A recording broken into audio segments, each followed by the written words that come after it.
Assalamualaikum warahmatullahi wabarakatuh. Kami, mahasiswa dari Universitas Islam Negeri Sunan Ampel, Surabaya, Fakultas Tarbiyah dan Keguruan, Program Studi Manajemen Pendidikan Islam. Video ini dibuat untuk menyelesaikan salah satu tugas dalam mata kuliah pengantar studi Islam dengan dosen pengampu, Ibu Haja Nikmatus Solihah MAG. Kami dari kelompok yang terdiri dari 2 anggota yang bekerja sama dalam memenuhi tugas materi. Sebelum masuk ke dalam pembahasan yang lebih lanjut, izinkan saya memperkenalkan diri saya. Nama saya Maulidia Ayu Lestari dan teman saya yang bernama Lastrina. Di sini saya akan menjelaskan tentang model-model studi hukum Islam di era kontemporer.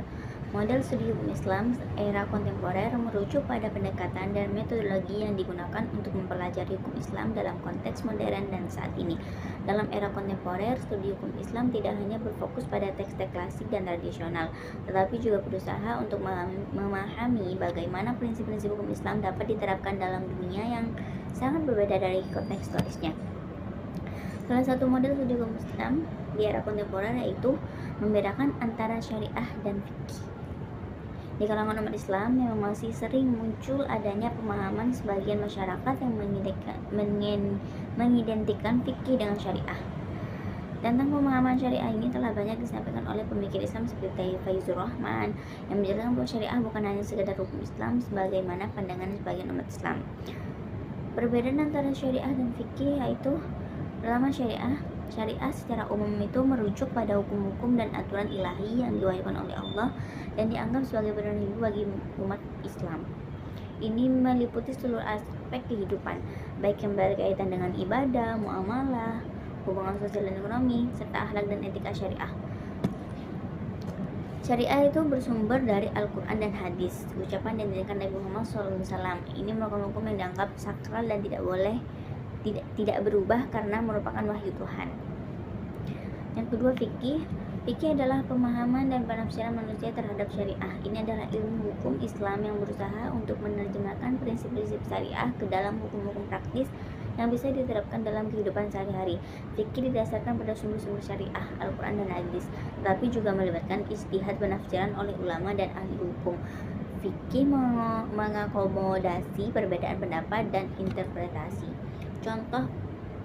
Contohnya misalnya dalam hal peraturan tentang zakat, syariah menetapkan bahwa zakat adalah kewajiban dan memberikan pedoman umum tentang berapa banyak zakat yang harus dikeluarkan.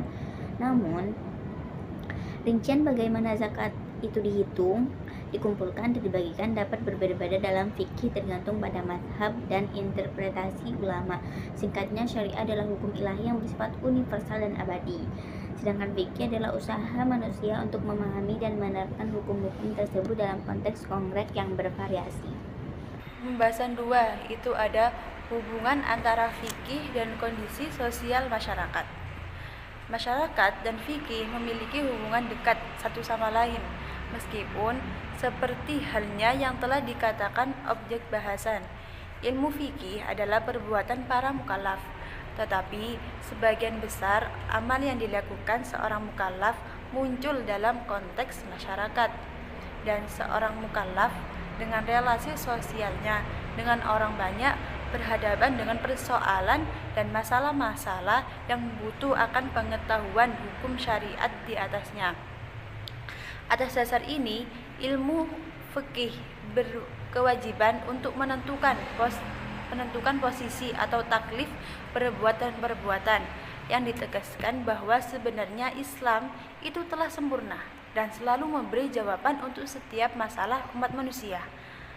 Menurut pendapat ulama An-Naim, dalam penafsiran dan praktek, semua agama termasuk Islam sangat dipengaruhi oleh kondisi sosial, ekonomi, dan politik masyarakat yang menjadikan sistem hukum yang berdasarkan agama. Dan kalangan umat Islam selalu memahami hubungan antara negara dan syariah merujuk pada pemikiran klasik tanpa mengaji lebih jauh. Oleh karena itu, di masa modern ini, harus lebih berhati-hati dalam mengamati permasalahan kontemporer, utamanya persoalan politik, karena sangat penting untuk menyesuaikan kehidupan dunia dengan hukum syariah Islam. Seperti yang muncul dalam konteks permasyarakat dan pembahasan orang muslim dari kebingungan yang terkhusus karena keniscayaan hidup bermasyarakat. Memaksa manusia menerima dan mengakui sebagai konsekuensi dari aturan dan norma-norma, di mana norma-norma ini harus ditinjau dalam pandangan Islam. Contoh fenomena keterkaitan Islam dengan sosial masyarakat. Yang pertama itu ada ekonomi dan riba. Riba itu bunga. Dalam kondisi sosial, perbankan konvensional dan sistem keuangan global banyak menggunakan bunga sebagai bagian dari transaksi keuangan. Dalam keterkaitan fikih Islam melarang riba atau bunga, dan banyak negara muslim telah mengembangkan sistem perbankan syariah untuk menyediakan layanan keuangan yang sesuai dengan prinsip-prinsip Islam. Ini sudah mencerminkan usaha untuk menyeimbangkan kebutuhan ekonomi masyarakat dengan prinsip-prinsip fikih. Terus yang kedua ada hukum waris dan gender. Dalam kondisi sosial, banyak negara terdapat upaya untuk mereformasi hukum waris dan memberi hak yang lebih setara kepada pria dan wanita. Tapi dalam konteks keterkaitan fikih Islam menetapkan aturan waris yang berbeda antara pria dan wanita. Namun, beberapa negara ada penyesuaian atau diskusi tentang bagaimana hukum waris ini diterapkan untuk memastikan bahwa hak-hak wanita juga dihormati dalam konteks sosial yang berubah.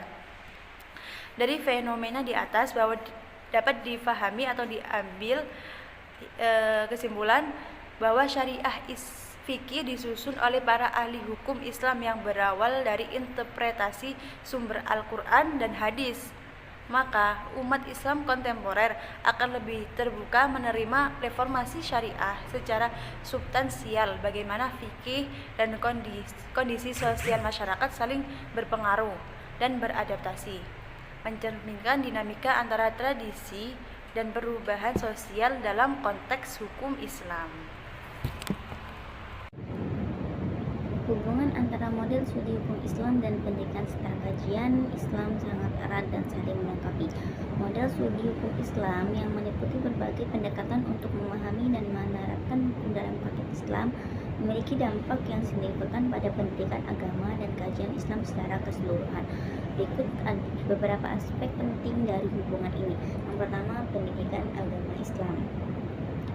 Pendidikan agama Islam yang pertama terkait kurikulum. Model studi hukum Islam mempengaruhi kurikulum pendidikan agama dengan menyediakan struktur untuk mempelajari hukum-hukum syariah. Kurikulum pendidikan agama Islam seringkali mencakup studi tentang fikih, usul fikih, dan perbandingan antara berbagai mazhab hukum. Ini membantu siswa memahami hukum secara komprehensif. Kedua, pendekatan pengajaran. Model studi hukum Islam memberikan panduan tentang metode pengajaran yang efektif, misalnya pendekatan tekstual, historis, dan kontekstual dalam mempelajari hukum Islam dapat diterapkan untuk mengajarkan siswa bagaimana hukum-hukum tersebut berkembang dan diterapkan. Yang ketiga, dalam pendidikan agama Islam yaitu keterampilan analitis. Pendidikan agama yang berdasarkan pada model studi hukum Islam membantu siswa mengembangkan keterampilan analitis dan kritis yang penting untuk memahami interpretasi hukum, perbedaan pendapat, dan aplikasi praktik hukum Islam. Yang kedua, kajian Islam. Dalam kajian Islam meliputi riset dan penelitian. Model studi hukum Islam menyediakan kerangka untuk penelitian dan kajian yang mendalam tentang berbagai aspek hukum Islam, termasuk sejarah perkembangan hukum, metodologi penafsiran, dan implementasi hukum dalam konteks modern. Ini memperkaya kajian Islam dengan data dan wawasan baru. Yang kedua, dalam kajian Islam, diskusi akademis. Dalam kajian Islam, model studi hukum Islam memfasilitasi diskusi akademis tentang berbagai isu hukum, baik yang bersifat klasik maupun kontemporer. Hal ini mendorong pemikiran kritis, dan debat ini mendorong pemikiran kritis tentang aplikasi dan reformasi hukum Islam. Yang ketiga, dalam kajian Islam, kontribusi terhadap dialog interkultural. Kajian hukum Islam yang berbasis pada model studi dapat berkontribusi pada dialog interkultural dengan menjelaskan dan membandingkan hukum Islam dengan sistem hukum lain, serta memahami perbedaan dan kesamaan dalam konteks global. Yang ketiga, relevansi kontemporer. Dalam relevansi kontemporer terdapat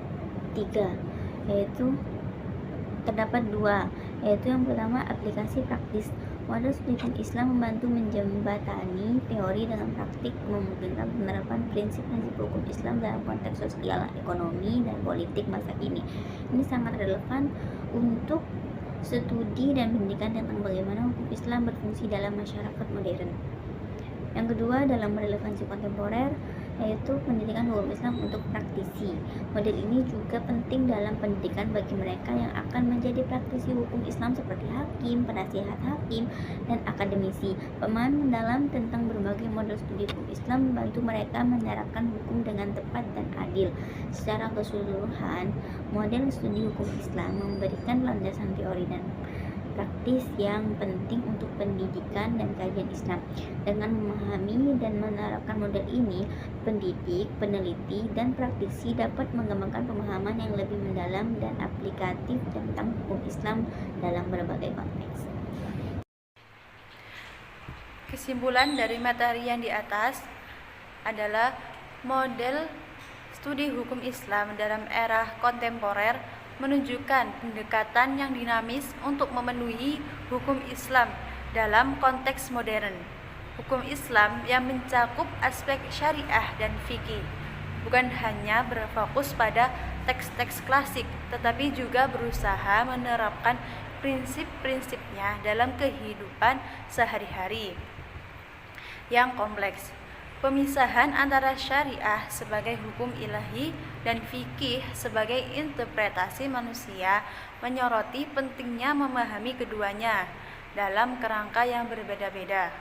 Kondisi sosial, ekonomi, dan politik masyarakat yang berpengaruh besar terhadap penerapan hukum Islam. Sekian presentasi dari kami dari kelompok 9 pamit undur diri.